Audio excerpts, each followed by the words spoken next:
April 17, 2:09 p.m. Denver Legal Affairs Office.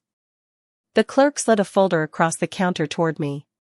The paper inside was warm, as if it had been printed only moments earlier. One line caught my eye, then took the ground out from beneath me. Transfer completed, $482,000 received. Owner, Linda Mason. Authorized by, Amber Logan. Recorded at 11:54 a.m.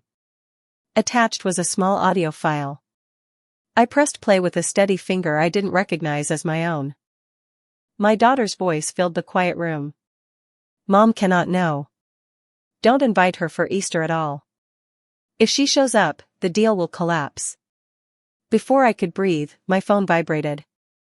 A family group chat notification lit up the screen. Happy Easter from Lakewood Park. There they were, all of them smiling in matching pastel shirts, egg baskets lined at their feet, sunlight on faces I used to know more closely than my own reflection. Caption, finally, a peaceful Easter.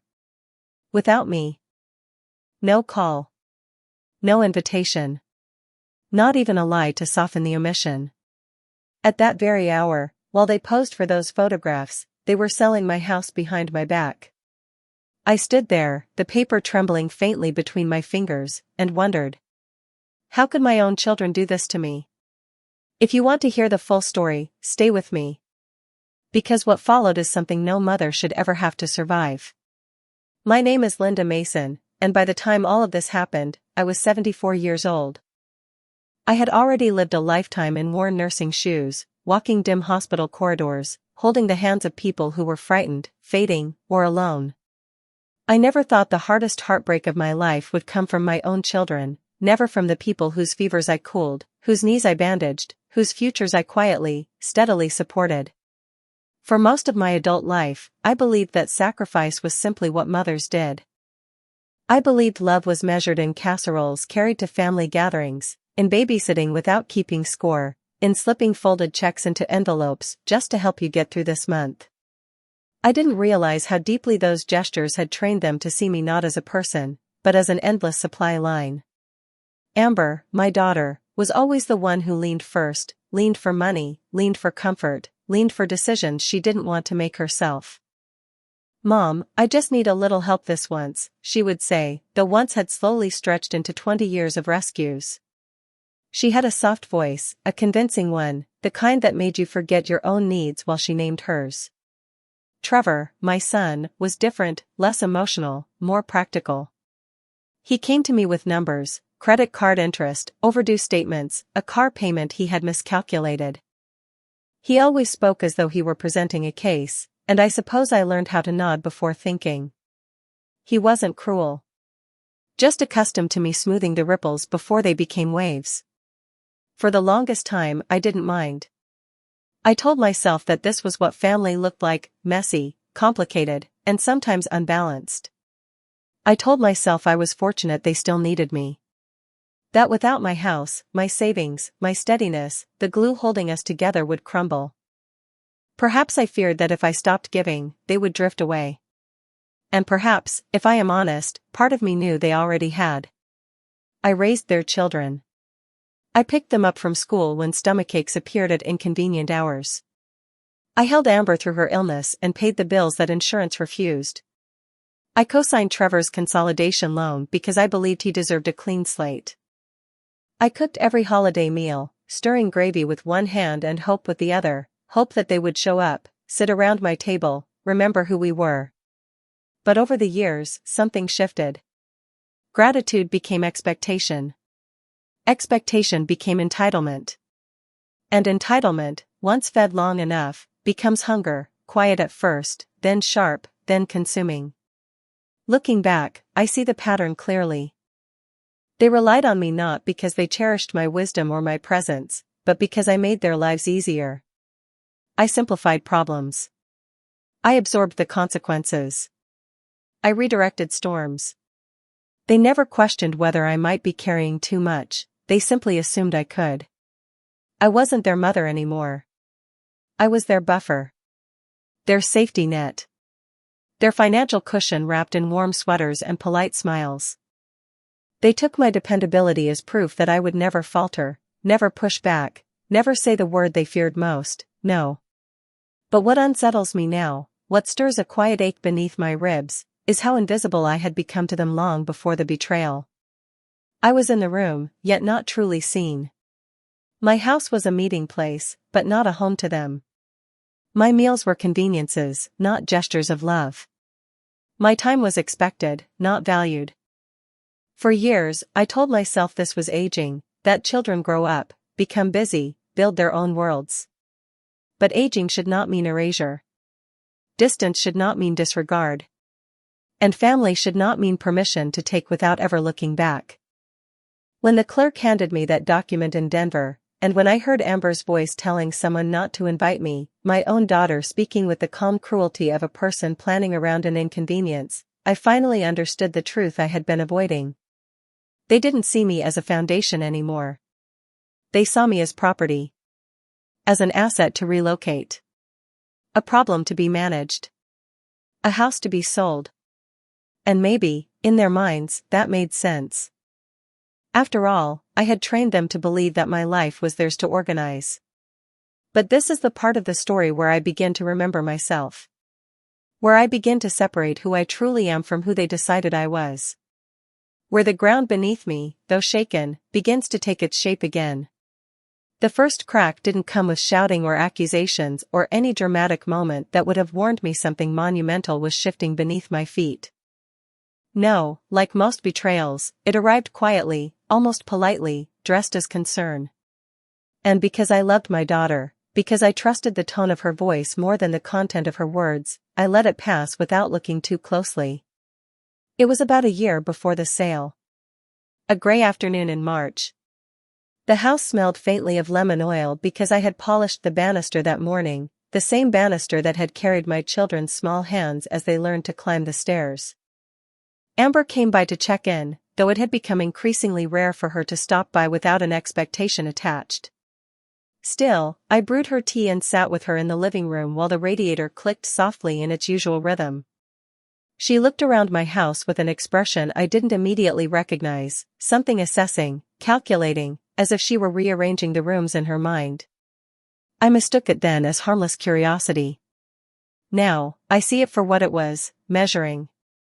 "Mom," she said lightly, stirring her tea though she never took a sip, "don't you think this house is, kind of a burden?"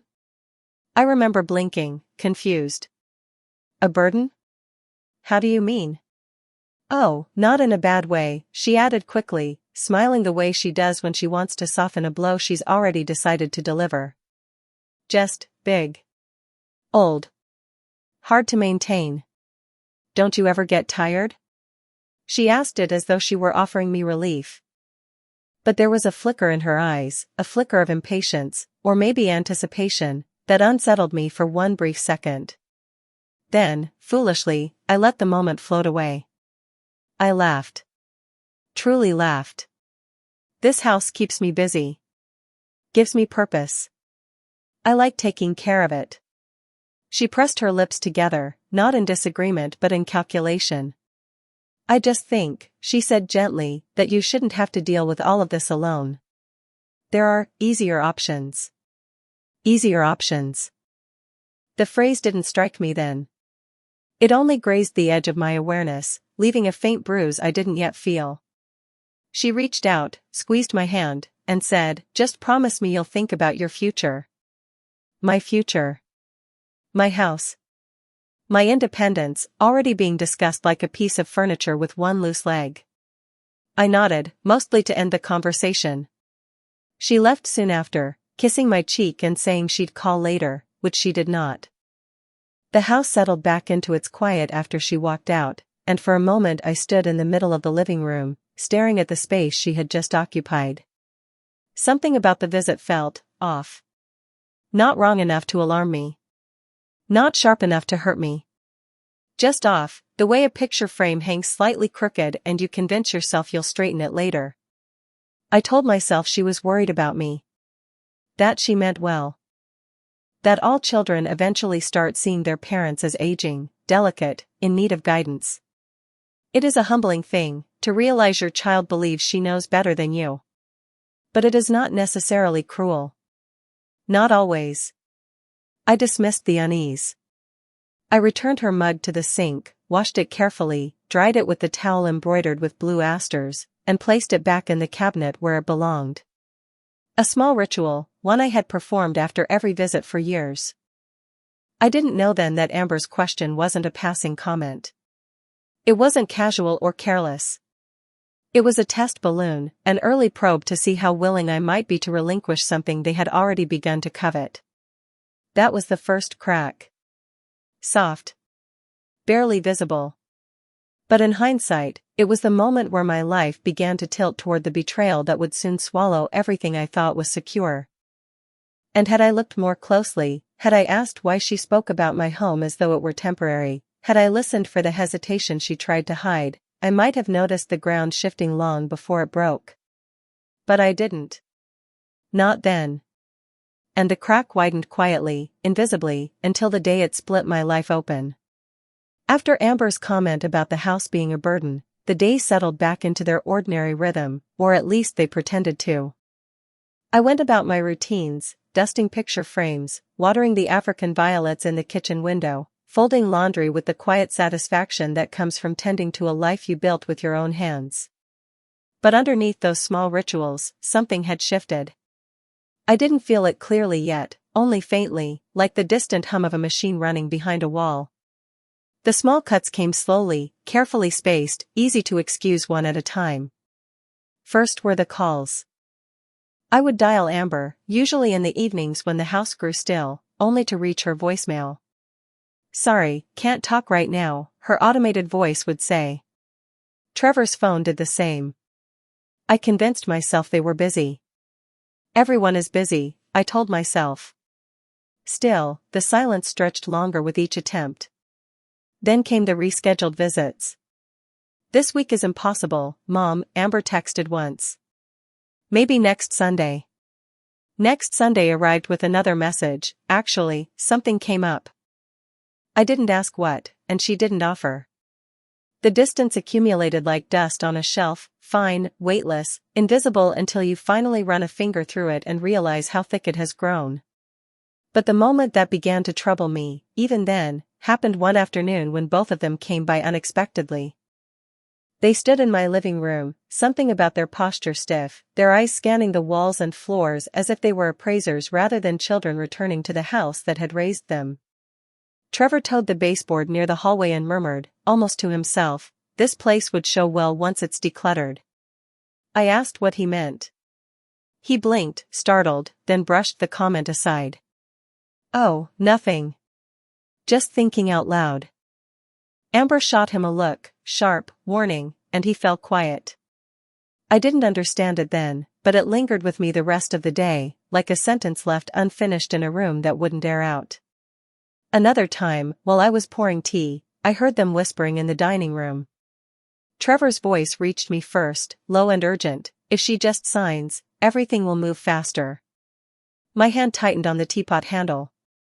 Amber responded in a hushed tone, "Not now. She's not ready." I stepped into the room, and they straightened instantly, plastering on the same bright expressions they had used for every childhood school photo. "Everything okay?"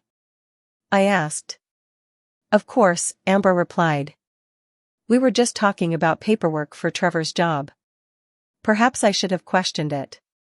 Perhaps I should have followed the flicker of unease that brushed the edge of my awareness. But it is difficult, almost impossible, for a mother to imagine her children plotting something harmful. The mind simply refuses to bend that way. We reach for gentler explanations, softer interpretations, anything that will preserve the shape of the family we believe we still have. The tension continued to build through small, ordinary moments, the kind that never make headlines, the kind people dismiss because they seem too mundane to matter. Trevor began asking casual questions about my bills. "How much is your property tax these days?" he asked once, in a tone too light. "Do you still keep the deed in that file cabinet in the study?" Another time he pointed to the roof and said, "A repair like that could cost thousands, you know." Amber echoed these concerns, but in a more emotional way. "I just worry about you living alone, Mom," she'd say. All this space, all this upkeep. You deserve something simpler. Their sentences, separate at first, began to form a pattern. A script. As though they were practicing a shared vocabulary. Even their eyes changed when they walked into my home. Instead of seeing photographs, quilts, the dented kitchen table where they once completed homework, their gazes skimmed surfaces, measured corners, paused at the mantel as if imagining it empty. Their attention shifted from memories to square footage. But even then, I didn't allow myself to imagine the truth. I told myself, again and again, that this was aging, my children becoming caretakers in the gentlest way they knew. Perhaps I convinced myself because the alternative was unthinkable. And so I brushed off each small dismissal, each whispered conversation, each lingering glance. I smoothed over the cracks the way mothers do, with hope, with denial, with the belief that love must be stronger than suspicion. I didn't know that these small tensions were not isolated moments. They were stepping stones. Each one leading quietly, inevitably, toward the betrayal waiting just ahead.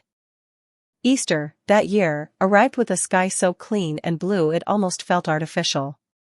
In the week leading up to it, I had waited for the usual text from Amber, "What can I bring?" or "What time should we come?" Instead, my phone stayed still on the kitchen counter, face down beside the bowl of dyed eggs I had made out of habit. I told myself they were busy. I told myself families changed, that maybe this year someone else would host. I did not yet know that my home itself had quietly become the centerpiece of their plans. On the morning of April 17th, I woke early. The house was quiet, the good kind of quiet I had always loved, the hum of the refrigerator, the soft tick of the hallway clock, the faint ache in my knees as I moved from room to room. I made coffee in my favorite blue mug, the one with a tiny chip on the rim, and sat at the kitchen table checking my mail. A letter from the county caught my eye. The return address read, Denver Legal Affairs Office. I opened it, assuming it was some routine notice about property tax. Instead, it was a summons, requesting my presence to verify recent documents related to property transfer. My breath went shallow. Property transfer. There had been no transfer. Not that I knew of. For a moment, I thought it must be a mistake, a misfiled record, some bureaucratic tangle easily undone. I dressed carefully, almost formally, as if respect for the process might protect me from whatever misunderstanding waited there. At the office, the air smelled of toner and stale carpet. People stood in lines holding folders, eyes glazed with boredom. When my name was called, I stepped forward, clutching my purse with both hands. The clerk, a young woman with tired eyes, asked me to confirm my identity. Then she turned to her computer, clicked a few times, and printed the document that would slice my life into before and after. She placed it in front of me. I read the words slowly, each one landing like a small blow. Transfer completed, $482,000 received. Owner, Linda Mason. Authorized by, Amber Logan. Recorded at 11:54 a.m. I stared at the page, searching for the loophole, the misprint, the missing context that would make it all less sinister. I didn't authorize this, I said quietly. My voice sounded foreign, thin. The clerk hesitated, then slid a small recorder toward me. There is an audio note attached to the file, she said. You may want to hear it. I pressed play. First came the rustle of movement, the clink of a pen against a glass or a table. Then Amber's voice, unmistakable, steady and businesslike in a way she never used with me. Mom cannot know, she said. Don't invite her for Easter at all. If she shows up, the deal will collapse. The room narrowed. My chest felt as if a band had tightened around it. I gripped the edge of the counter to steady myself. Amber's voice continued, cool and organized, as if she were arranging catering, not erasing her mother from her own home. Once the sale is done, we'll move her into a care facility. Don't worry. She won't fight back. That sentence landed harder than any other. Not the part about the facility, though that stung, not even the certainty that my signature had been forged. It was the last 4 words that broke something fundamental inside me, she won't fight back. In that moment, I understood that this was not a misunderstanding or a desperate mistake. It was a plan, a coordinated decision that required conversations, agreements, and a cold assessment of who they believed I was. Someone who could be moved like furniture. Someone who would accept whatever was decided for her. As the audio ended, my phone buzzed in my purse. I pulled it out with numb fingers. A notification from the family group chat lit the screen. Happy Easter from Lakewood Park. There they were, all of them, Amber, Trevor, the grandchildren, smiling in the bright spring light, holding pastel baskets, standing in front of a row of blooming trees. Their shirts matched. Their faces were relaxed. The caption read, "Finally, a peaceful Easter." There it was. Peace, purchased at the price of my absence. At 11:54 a.m., they had filed the forged transfer. Around 12:30, by the timestamp on the photo, they were laughing for the camera. By 1 o'clock, they were posting the image for friends and distant relatives to admire. And at 2 o'clock, I stood under fluorescent lights, reading the record of my house being sold without my knowledge. My heart did not shatter loudly. It cracked in silence, the way ice breaks below the surface of a lake. I set the paper down gently on the counter and felt, for the first time in my life, the precise sensation of being erased while still standing in my own shoes. This was not just a clever scheme or a desperate grab at security. It was a quiet declaration that my will, my wishes, my history in that house meant nothing. And I felt the loss like a death in my bone. When I left the Denver Legal Affairs office, the sky outside had turned a dull, colorless white, as if even the sun had stepped back to give me space. I walked slowly across the parking lot, the document folder pressed flat against my chest like a shield that had already failed. Cars came and went around me, doors slammed, engines hummed, but it all sounded distant, as though someone had turned the volume of the world down. I reached my car and sat in the driver's seat without starting the engine. I placed the folder on my lap and rested my hands on either side of it. For a long moment, I just breathed. In. Out. In. Out. I listened to the faint ticking of the cooling engine, the muffled voices of people passing by, the quiet buzz of my own phone, still lighting up with messages I refused to read. Inside that folder was proof that my children had crossed a line they could never uncross. Amber's voice still echoed in my ears, "She won't fight back." Those 4 words had rearranged something deep inside me. They had taken the woman I believed I was and held her up against the woman they believed me to be. And the difference between the two was suddenly impossible to ignore. For most of my life, I had responded to pain with understanding. If someone hurt me, I looked for reasons to excuse it: stress, fear, confusion, bad timing. I had given my children that same mercy again and again, believing that love meant always choosing the best possible explanation for their worst moments. But sitting there in that parking lot, my hands trembling slightly on the worn steering wheel, I realized that mercy without boundaries is not love. It is self-erasure. I closed my eyes. The inside of the car smelled faintly of the lavender sachet I kept hanging from the rearview mirror, a small comfort I'd almost forgotten was there. The scent grounded me, pulled me back into my own body. I was not just a name on a deed, not just a signature to be forged. I was a woman who had survived night shifts and double shifts, who had watched people take their last breaths and still gone home to pack school lunches and iron shirts. Slowly, I reached for my purse, resting on the passenger seat. My fingers brushed the familiar weight of the leather, the worn softness of the handle where my hand always landed. I opened it, saw the wallet, the keys, the folded note with my grocery list for the week. All the small items that represented a life I still lived, choices I still made. Then I did one simple, deliberate thing. I closed my purse. Not carelessly, not in haste, but with intention, pressing the clasp together until it clicked. It felt, in that small second, like closing the final page of a book I had been reading for far too long. The book where I was always the one who forgave, who yielded, who agreed. "I will never let them decide who I am again," I whispered. The words surprised me. They did not sound angry. They sounded clear. Solid. As if they had been waiting inside me for years, patient and quiet, until the moment I was ready to say them aloud. I started the car then, not because I knew exactly what I was going to do next, but because I knew what I was no longer willing to be, the woman they planned around, the obstacle they quietly removed, the mother they assumed would never fight back. The realization did not fix anything that day. It did not restore my house or undo their choices. But it returned something they had not expected me to reclaim. It returned me to myself. As I pulled out of the parking lot, I didn't go straight home. The word home felt uncertain, as if it belonged to someone else now. I drove to a small park nearby and parked under a bare tree. From the car, I watched the pond, a thin sheet of light moving with the wind, and let the quiet give shape to my anger. I thought of every check I had written, every holiday meal I had cooked, every time I had answered the phone on the first ring. None of those moments had been contracts, not legally. Yet my children had treated them as if they guaranteed my compliance forever.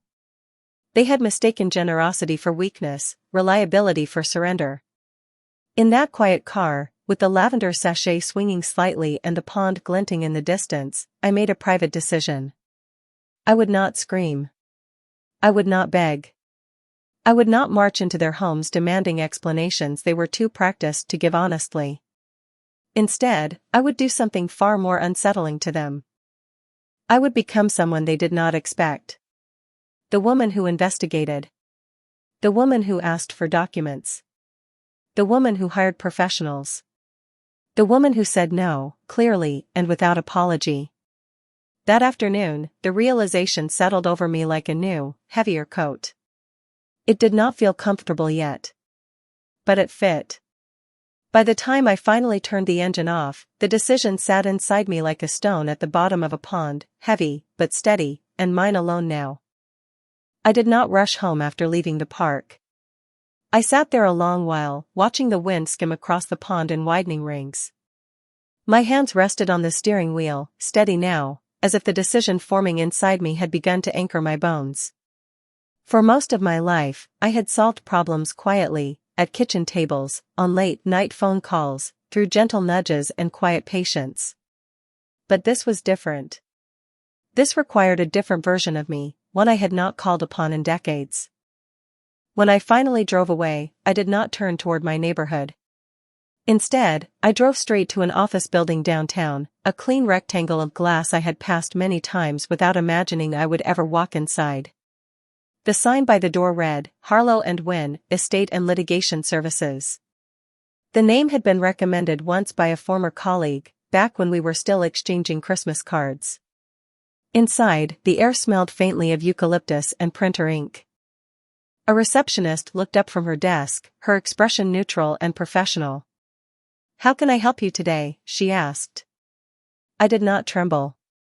I did not hesitate. I placed the folder on the counter between us, My Stolen House, printed in black ink, and said, "I need an attorney." She nodded, as though people walked in with broken hearts every hour. Maybe they did. She escorted me to a quiet room with a long wooden table and a single lamp casting soft light across its surface. A few minutes later, a woman entered, sharp suit, calm posture, eyes that missed nothing. She introduced herself as Ms. Porter, but her voice held none of the false warmth people often use when speaking to the elderly. "What happened?" she asked simply. I opened the folder and spread the documents across the table. I played the audio note. She listened without interrupting, without blinking, without offering sympathy too early. When it ended, she folded her hands and examined me with a level gaze. "This is serious," she said.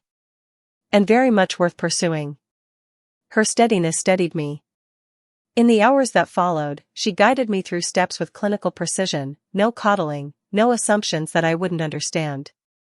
She treated me like a capable adult, a partner rather than a victim. I hadn't realized how much I needed that until I felt it.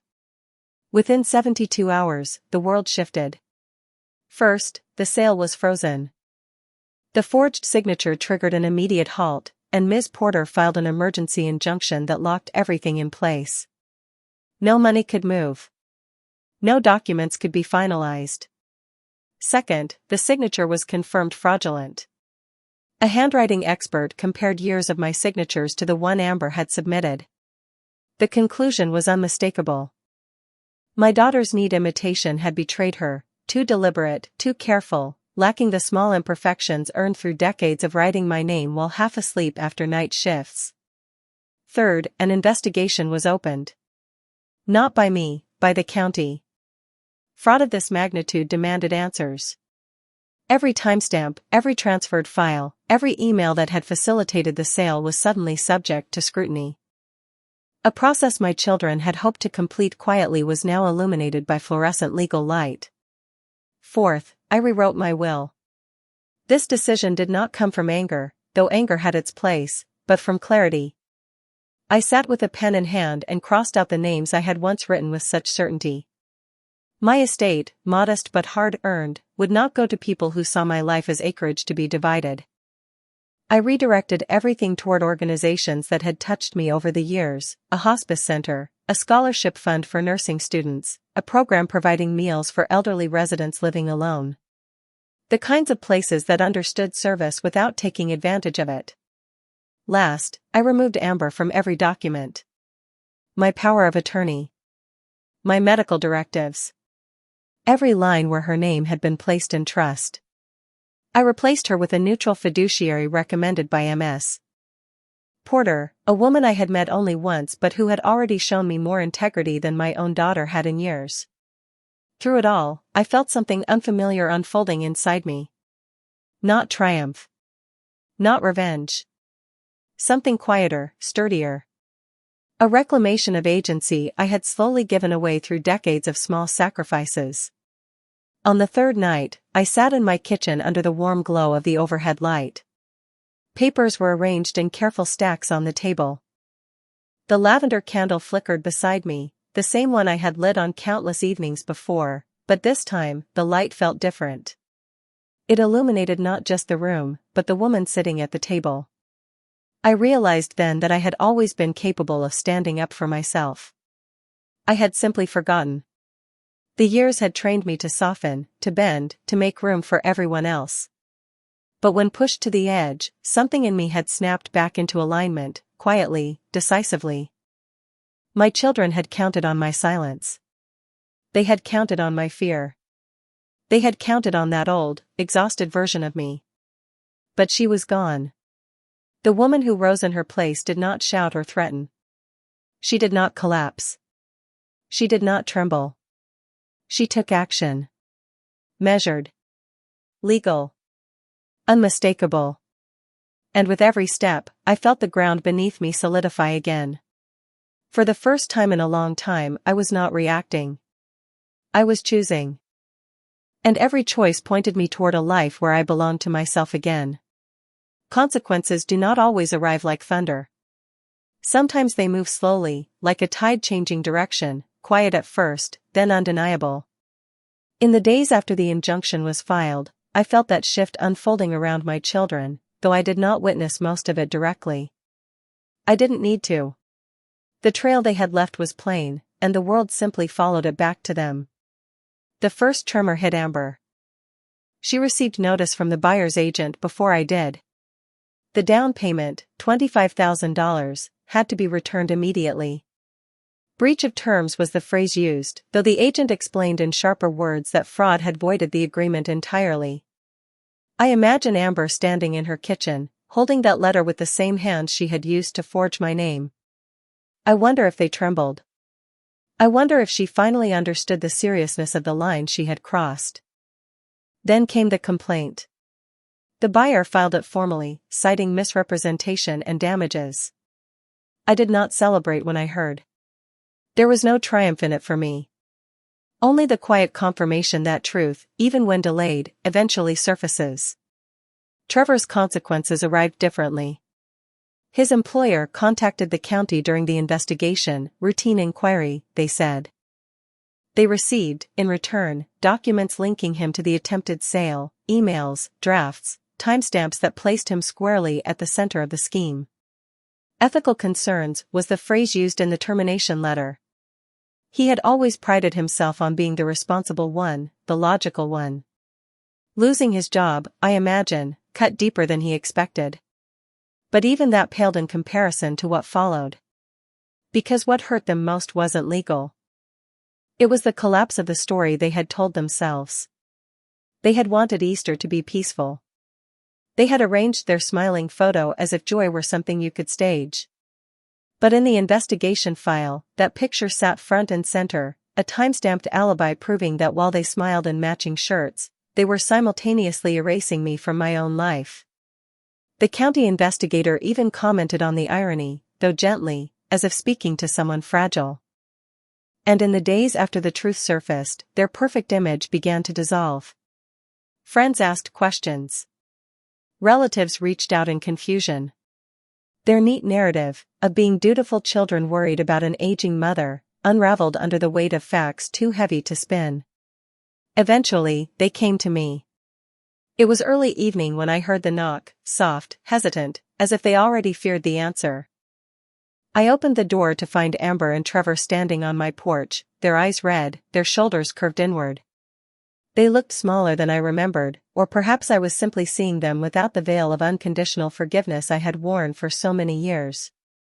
"Mom," Amber whispered, "we made a mistake." Trevor tried to speak, but his voice broke halfway. "We didn't think it would go this far." But it wasn't a mistake. It wasn't a moment of weakness. It wasn't a misunderstanding of paperwork or a rushed decision made under pressure. It had been deliberate, planned, practiced. A betrayal carved carefully over months. I listened. I let them speak. I let them explain and unravel and grasp for softer words than the ones that belonged to their actions. When they finally fell silent, I said only what was true. "You betrayed me while I loved you." Amber reached for my arm, but I stepped back, not abruptly, not with anger, but with a boundary I had never drawn before. A boundary I should have drawn years earlier. "I won't go back to that house of pain," I said. "Not with you. Not for you. Not anymore." The look on their faces, shock, grief, a dawning understanding, was quieter than any courtroom victory, yet far more final. I did not slam the door. I closed it gently, the same way I had closed my purse in the parking lot days earlier. Another ending. Another beginning. On the other side, I heard them crying softly. I leaned against the door and let the stillness settle around me. My heart ached, yes, but it also steadied. Pain and clarity can live in the same moment. I was learning that now. Behind that door were the consequences of their choices. On my side was the life I was reclaiming. After the door closed behind my children, the house felt different. Not emptier, no, emptiness had lived there for years, but clearer, as if the air itself had exhaled. I stood in the hallway with my hand still resting on the doorknob, feeling a calm I hadn't known in decades. It wasn't joy. It wasn't victory. It was simply the quiet of finally choosing myself. I didn't stay in that house much longer. Even after the sale was frozen and the investigation unfolded, the walls felt stained by too many whispered conversations, too many assumptions made about my worth. Every room carried an echo I no longer wished to hear. So I began looking elsewhere, not in a frantic rush to escape, but with the steady intention of someone turning a page that had been waiting far too long. San Diego had always been a place I loved from a distance, soft ocean mornings, the salt air that curled my hair no matter what I did, the slow rhythm of its neighborhoods. When I visited years ago, I had told myself, maybe someday. Now, finally, someday had arrived. I rented a small apartment near the water, nothing extravagant. A single bedroom, pale walls, a balcony just wide enough for a chair and a pot of lavender. On my first morning there, I stepped outside with a cup of tea and listened to the waves breaking in the distance. Not crashing, just arriving. Soft, constant. Like breath. For the first time in a long time, my life was not built around requests. No one phoned needing money. No one asked me to watch children or sign papers or fix a crisis someone else had created. My days belonged to me, in a way they never had before. I found work at a tiny bookstore 3 blocks away, Mariner's Pages, painted in fading blue above the awning. I didn't need the income, but I needed the purpose. The owner, a woman named Ruth with gentle eyes and silver hair pinned into a loose bun, hired me after a single conversation. "You have a librarian's steadiness," she said. "People trust that." I shelved books, recommended novels to tourists, dusted the windowsills while sunlight pooled across the floorboards. The customers who came in didn't know me as someone's mother or grandmother. They didn't see me as a resource or an obligation. They saw me as a woman behind a counter, offering a warm greeting and a quiet smile. And that was enough. In the evenings, I walked along the waterfront path. Some days the air smelled of seaweed, other days it carried a citrus breeze from the nearby gardens. I nodded to neighbors, an older man who walked with two tiny terriers, a retired teacher who painted sunsets from the pier, a young couple who always held hands. None of them needed anything from me. They simply said hello because they wanted to. It surprised me how quickly peace settled in, not dramatic or triumphant, but steady, like sand filling the spaces between footprints. I began to sleep better. I began to eat at the table again instead of standing at the counter. I even bought myself a new mug, ocean blue with a smooth rim, no chip in sight. Sometimes, in the quiet hours, a memory of my children would rise, Amber as a little girl twirling in a homemade dress, Trevor learning to ride a bike in the front yard. Those memories still lived inside me, gentle and untarnished. But I no longer confused them with the people my children had become. Love could remain even when trust had been broken beyond repair. I was learning how to hold both truths at once. I didn't follow the investigation closely after I moved. Ms. Porter handled everything with her calm efficiency. She updated me only when necessary, always asking, "How are you feeling about all of this?" I appreciated that. It reminded me that I wasn't just a case file, I was a person recovering her life. And I was recovering it. Each small decision, what to eat, which book to read, whether to walk north toward the pier or south toward the gardens, became a quiet reclaiming. I no longer shaped my days around anyone else's expectations. The freedom was not loud or boastful. It was gentle, like turning on a lamp in a room that had been dim for too long. One evening, as the sun melted into the water and painted the horizon in copper and rose, I sat on my balcony with a blanket over my knees. The lavender plant beside me stirred in the breeze, releasing its familiar scent. I realized then that I had not checked my phone all day. I had not waited for a call that never came. I had not measured my worth by how needed I was. I had learned, finally, that belonging to myself was enough. San Diego did not erase what happened. It did not heal me in one sweeping moment. But it gave me room. Room to breathe, room to rebuild, room to remember who I was before years of small sacrifices blurred the edges of my identity. Here, no one saw me as property. No one planned my life for me. No one expected me to disappear. Here, I chose my own balance. And slowly, steadily, it chose me back. Looking back now, I understand something I couldn't see in the moment: they never truly took my home. They only took the version of me that kept shrinking to make room for their needs. And once she was gone, nothing they did had the power to break me the same way again. The ocean outside my window has become a kind of teacher. Each morning, the waves arrive without asking permission. They touch the shore, pull back, and return again, steady, certain, unashamed of their own rhythm. Watching them, I realized I had spent years apologizing for existing, for needing space, for wanting peace. Here, I learned to breathe without waiting for someone else's approval. My children still send messages sometimes, short, cautious, circling around the truth without touching it. I respond politely, but I don't bend myself into old shapes. Boundaries, I've learned, are not punishments. They are doorways to a quieter life. They thought they were taking away my stability, my safety, my place in the world. But what they took, in the end, was only their access to me. And what I found was something I had misplaced long ago, a peace that doesn't depend on anyone's apology, a steadiness that grows from choosing myself, day after day. As I sit on my balcony now, listening to the waves breathing in and out, I know this much is true. It is never too late to build a life that treats you with the dignity you always deserved. If this touched a nerve, you belong here. Subscribe to hear truths where silence becomes strength.